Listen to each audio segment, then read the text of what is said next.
Well,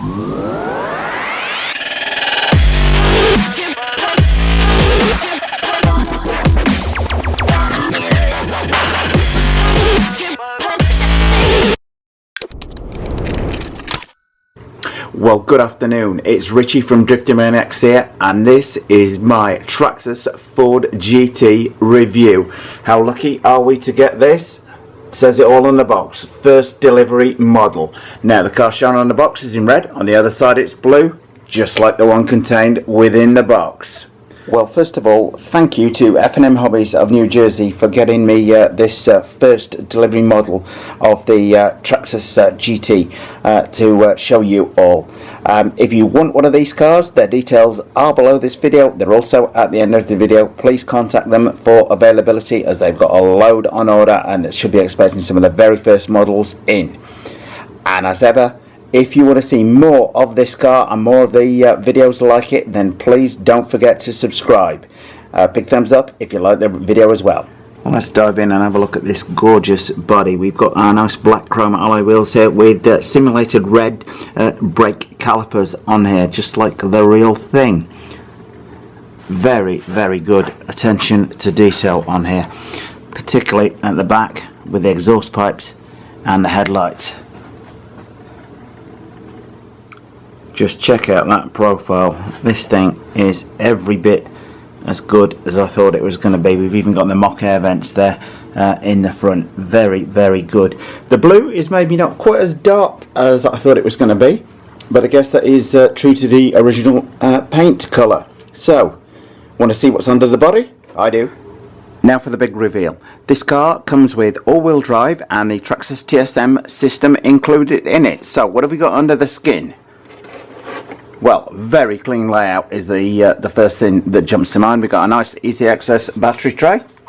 So simply pop that. They've put a pivot on this end. A pivot. This you just have to force this out. Very neat feature. This little pivot just to make that battery access that little bit easier. Save any damage to the battery tray. Very neat feature. I'm going to take the camera back off the tripod so I can zoom in on some of the features of the car. Okay, starting out the front, we've got a nice foam impact bumper on there.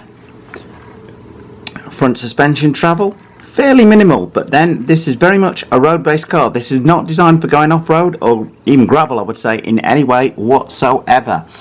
Shaft drive, motor to the side, there, rear diff in there, front diff in here, plastic steering setup, plastic suspension arms. Hey, loving these little red features down on here, which I think is going to be like, if hopefully we can see that, mock red brake calipers on there, I think. Okay, rear suspension setup.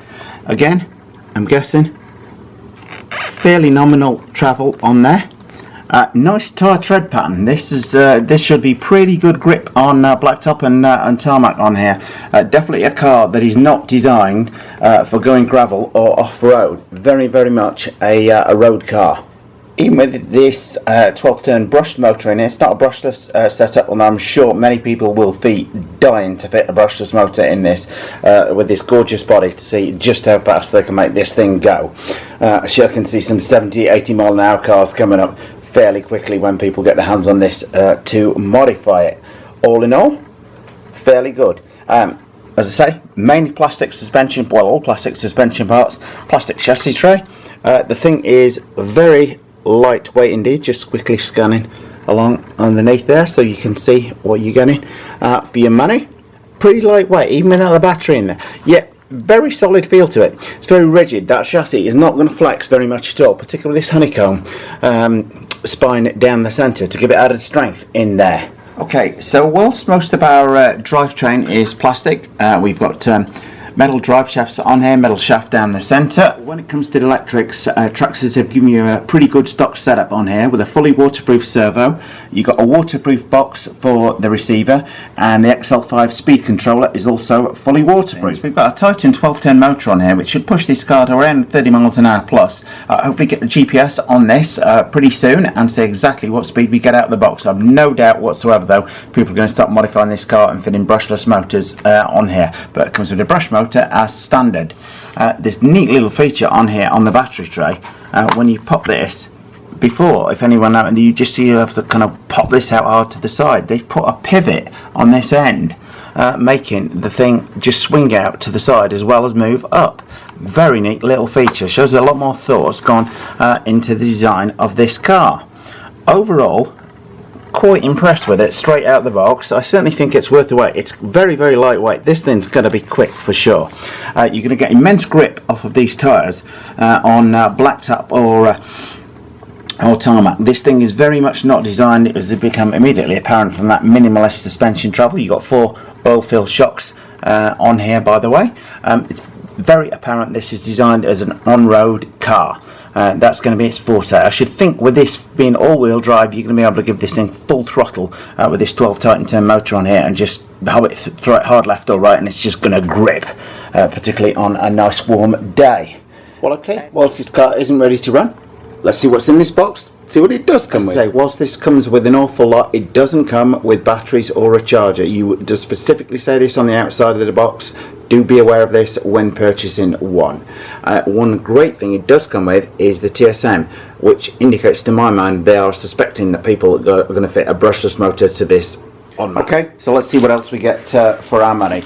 I've literally picked this up hot from the shop, so not quite sure what else we're going to get in here. I guess we're just going to get our radio, transmitter, and the manual. And there we go. So what have we got in here? We've got our manual. We've got a multitude of suspension tuning parts on there. Separate pinion. Interesting. They've obviously fitted a faster pinion to this. Normally, the 30 mph plus quoted speed they've got is with the faster pinion fitted to the car. You've got a toolkit here, and I'm guessing we've got a few stickers in there. We've got our warranty card in there. Always vital that you send that off. I was thinking, where's the transmitter? It's in the bottom of the box. I was thinking, they can't have supplied the car without a transmitter. Okay, we've got our top qualifier Traxxas 2.4 GHz radio, AA batteries fit underneath. You will need to get some of those. We've got our throttle, brake and reverse on there. Steering on here, very nice solid feel to that, as most of these Traxxas ones are. We've got our steering trim on here, and on here we've got the multifunction knob, if you like, for the TSM, which controls the level of stability management which the TSM system brings to the car. It can be varied from 0 to 100%. I suggest setting it on about 50% to start with, adequate for most conditions. Overall, pretty neat radio. I've got my opinion of the car. Let me know yours in the comments section below the video. Loving this body. I think the blue is probably the colour to go for. The box does actually have the blue and red on it, so be careful when you're buying one that you make sure you get in the colour that you think you're getting, not just the colour on the outside of the box, as the box is double-sided. Overall, I think this is pretty good package. The fact it doesn't come with a battery and charger doesn't worry me, because I can see many people buying this car and modifying it and fitting a brushless setup on there, and in which case the original battery and charger will just be put to one side. So I can see maybe Traxxas have got a view in mind of either bringing out an upgrade kit for this to make it brushless, or taking the opinion that people are going to fit brushless motors into it, in which case this thing's probably going to do 70-80 miles an hour plus. Anyway, thank you to F&M Hobbies for getting me very early access to one of these cars. If you want one of these, please do contact them. Their contact details are at the end of this video and below this video. So if you like the look of this car, you've got any questions on it, by the way, do ask away and I'll do my best to answer them. As ever, if you like this video, you want to see more, then please do subscribe. I'm sure we'll have some great outdoor tests of this car coming up as soon as possible. Well, if you like this video, then please do subscribe. And if you want to buy your RC gear, where I buy mine, buy from F&M Hobbies in New Jersey. Many thanks for watching.